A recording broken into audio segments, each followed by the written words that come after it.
কিন্তু মন্দির সামনে চলে এসেছি, গেট কিন্তু খুলে দিয়েছে, সবাই ঢুকছে কিন্তু দৌড়াদৌড়ি করে।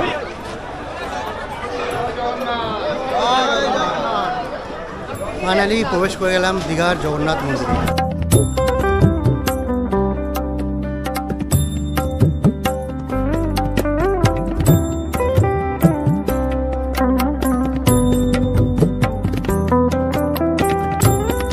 নমস্কার, কেমন আছেন সবাই? আশা করছি সবাই খুব ভালো আছেন। আমার চ্যানেলের নতুন একটা ব্লগে আপনাদের সকলকে স্বাগত জানাই। তো এখন আমি রয়েছি কিন্তু দীঘায়। আজকে শুভ অক্ষয় তৃতীয়ার দিন। আজকে কিন্তু উদ্বোধন হতে চলেছে দীঘার জগন্নাথ মন্দির। আগের পর্বে আপনারা দেখেছেন যে আমরা কালকে কিন্তু হাওড়া থেকে তাম্রলিপ্ত এক্সপ্রেস ধরে এসে গেছিলাম দীঘায়। কালকে ছিল কিন্তু মহাযজ্ঞ, এখানে কিন্তু মহাযজ্ঞ হয়েছিল। কালকে কিন্তু কাউকে ভেতরে কিন্তু এন্ট্রি দেয়নি। আজকে কিন্তু উদ্বোধনের পর সবার এন্ট্রি হবে। চলুন আস্তে আস্তে আমরা যেতে থাকি মন্দির দিকে।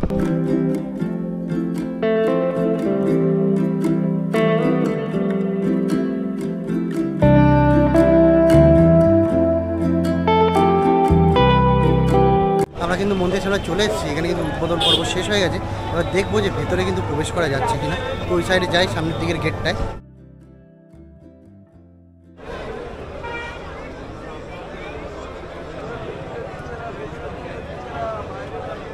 গেট কিন্তু খুলে দিয়েছে, সবাই ঢুকছে কিন্তু দৌড়াদৌড়ি করে।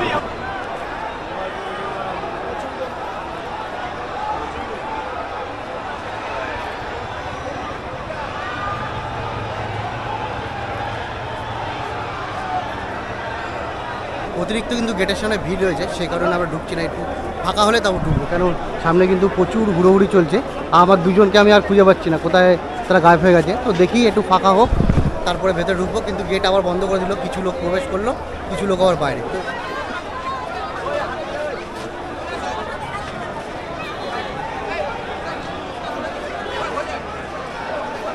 তো এবার আমাদের চান্স এসছে, আমরা একদম দড়ির সামনে দাঁড়িয়ে আছি। এই যে দড়ি দিয়ে আটকে দিচ্ছি, কিন্তু কিছু লোক ঢুকলো, তারপরে এবার আমাদেরও চান্সটা হবে ভিতরে।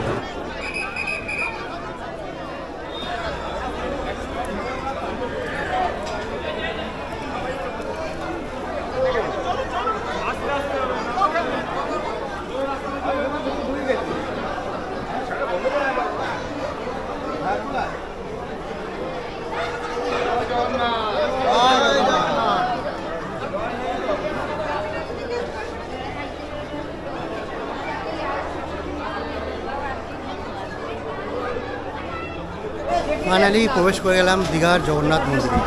চলো এবার তোমার সাথে পুরো মন্দিরটা ঘুরে ঘুরে দেখাবো, আর সব কিছু তোমার সাথে কিন্তু শেয়ার করবো। আমরা কিন্তু একদম প্রবেশ করে গেছি মন্দিরের সামনে। এখানে কিন্তু আমরা জুতো রাখলাম বাইরে, কেন সবাই এখানেই রাখছে। অসাধারণ লাগছে, অসাধারণ, খুবই সুন্দর। অনেকটা জায়গা জুড়ে কিন্তু এই মন্দিরটা হয়েছে, অসাধারণ লাগছে। এই যে এখান থেকে কিন্তু প্রবেশ করতে হবে, সবাই লাইন দিয়ে দিয়ে আস্তে আস্তে ধীরে ধীরে প্রবেশ করছে। দীঘার বুকে গড়ে ওঠা এই অপূর্ব জগন্নাথ মন্দির, যা ইতিমধ্যে পর্যটক এবং ভক্তদের মন কেড়ে নিয়েছে। এই মন্দিরের স্থাপত্যশৈলী, যা পুরী জগন্নাথ মন্দিরের আদলে তৈরি হয়েছে। এখানকার প্রতিটি খোদাই, প্রতিটি নকশা যেন ভক্তির এক অপূর্ব নিদর্শন। গঠনশৈলী, মূর্তি পূজা, ভোগ সবকিছুই পুরীর জগন্নাথ মন্দিরের আদর্শ মেনে।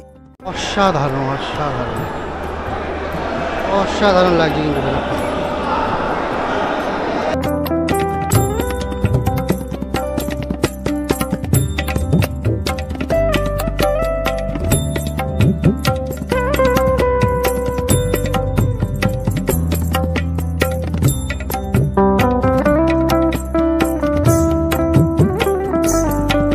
ফাইনালি দর্শন হলো, খুবই সুন্দর লাগলো ভেতরটা। এবার আমি তোমাদের কিন্তু মন্দিরটা পুরো ঘুরে ঘুরে দেখাবো। প্রথমেই থাকছে ভোগ মন্দির, তারপর নাট মন্দির, তারপর জগন্মোহন, তারপরে থাকছে মূল গর্ভগৃহ, যেখানে পুজো হবে জগন্নাথ দেব, তার ভাই বলভদ্র এবং বোন সুভদ্রা। সাথে থাকছে লক্ষ্মী মন্দিরও। জগন্নাথ দেবের ভোগ রান্নার জন্য থাকছে সুবিশাল ভোগ ঘর।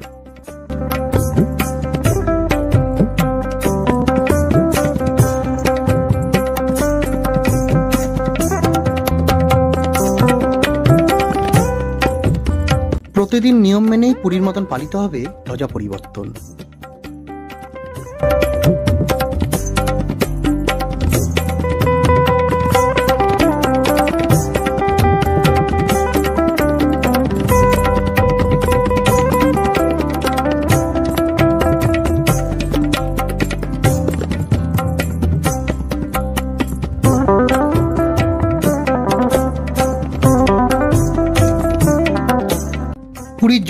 পুরীর মতন দীঘায় এই জগন্নাথ মন্দিরে রয়েছে 4টি প্রবেশদ্বার। পূর্বেই রয়েছে সিংহদ্বার। সিংহদ্বারের সামনেই রয়েছে 38 ফুট লম্বা 18মুখী অরুণস্তম্ভ। সিংহদ্বার থেকে ভেতরে প্রবেশ করলেই দেখা যাবে জগন্নাথ দেবকে। সিংহদ্বারের উল্টো দিকে অর্থাৎ দক্ষিণে রয়েছে ব্যাঘ্রদ্বার। মন্দিরের উত্তরে রয়েছে হস্তিদ্বার এবং পশ্চিমে রয়েছে অশ্বদ্বার। গর্ভগৃহের ভেতরে জগন্নাথ দেবের মার্বেল পাথরের মূর্তি ছাড়াও আছে দারুকাঠের তৈরি মূর্তি এবং এই মূর্তিটি প্রতিদিন পূজিত হবে। লাল বেলে পাথরের তৈরি এই জগন্নাথ মন্দির বাংলার এক অসাধারণ নিদর্শন। এই সিংহদ্বারের পাশেই কিন্তু রয়েছে রথ, 3টে রথ রাখা আছে, খুবই সুন্দর লাগছে কিন্তু।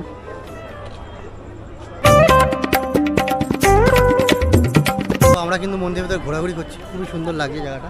এদের খুঁজে পাচ্ছিলাম না, এখন আবার দেখা হয়ে গেল। আর এখানে কিন্তু অতিরিক্ত চোর, মানে দীঘায় কিন্তু অতিরিক্ত চোর ভরে গেছে। এই মন্দিরের ভেতরে যে আজকে কত ফোন চুরি হয়েছে আমি ঘুরে ঘুরে দেখছি খালি, যে সবাই কান্নাকাটি করছে। আমাদের সাথে একটা ছেলের সাথে দেখা হয়েছিল, তারও কিন্তু ফোন চুরি হয়ে গেছে। তো সেই কারণে প্রথম কদিন সাবধানে আমরা ওদের জন্য ফোনটা ব্যাগের মধ্যে ঢুকিয়ে রেখেছি, বাইরে বার করছি না। মন্দিরের গেট কিন্তু বন্ধ করে দিচ্ছে, সেই কারণে কিন্তু সবাইকে আস্তে আস্তে বাইরে বেরিয়ে যেতে বলছে। তো আমরা সামনের দিক দিয়ে ঢুকেছিলাম, মেন গেট যেটা বন্ধ করে দিয়েছে। তো সেই কারণে এদিক থেকে কিন্তু ঘুরে ঘুরে সবাইকে বেরোতে হবে। কিন্তু এইখানেই হচ্ছে যজ্ঞ হয়েছিল, সেই কারণে এখনও প্যান্ডেলটা করা আছে।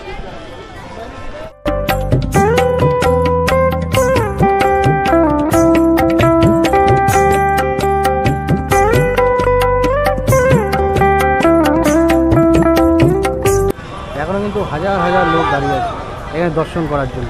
গেট কিন্তু আর খুলবে না, কালকে সকাল 6টার পরে আবার কিন্তু গেট খুলবে। অসাধারণ লাগছে কিন্তু জায়গাটা।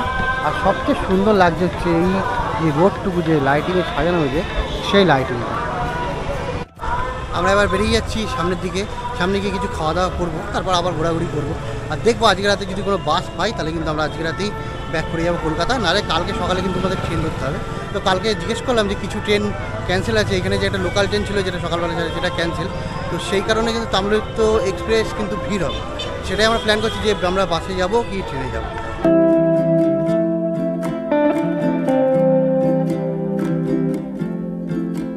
এখন আমরা বেরিয়েছি কিন্তু ডিনার করতে। আর আজকে এই জগন্নাথ মন্দির উদ্বোধনের জন্য কিন্তু এখানে পুরো দীঘাতেই কিন্তু খালি ভেজ চলবে, কোনো নন ভেজ খাবার কিন্তু চলবে না। তো আমরা বসে পড়েছি খেতে। আমরা কালকে যে হোটেলে খেয়েছিলাম একদম কিন্তু রোডের মুখের সামনে ক্যান্টিন হোটেল।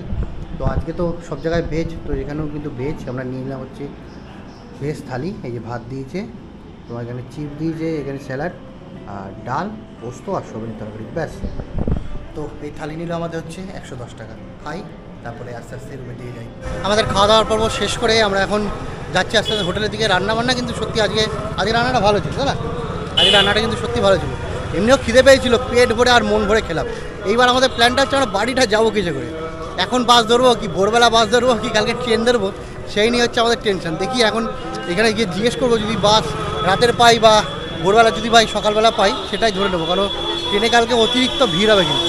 এখানে আমরা বাসের টিকিট কাটতে আসলাম, তো এখান থেকে অমিতরা কাটতে হচ্ছে, মানে আমরা টোটালি একদম কল্যাণী অবধি আমাদের বাস ছাড়ে, সেই বাসের টিকিট কাটবো। আমি তো ডাউনলোডে নামতে হবে, কারণ আমার বাইক ওখানে রয়েছে। তো কত ভাড়া কাকা? 350 টাকা। কল্যাণী অবধি বাসের ভাড়া 350। আর যদি কেউ এক্সপায়ার যায় তাহলে 250 টাকা। তো দেখি কী করবো, আমাদের প্ল্যান। প্রথম বাস 11টা, তাই তো? প্রথম বাস কিন্তু সকাল 11টাতেই ছাড়বে। আর রাতের কোনো বাস নেই, রাতে কল্যাণী কোনো বাস চলে, কলকাতা এক্সপায়ারে বাস চলে। কটা অবধি চলে? রাত 11:30।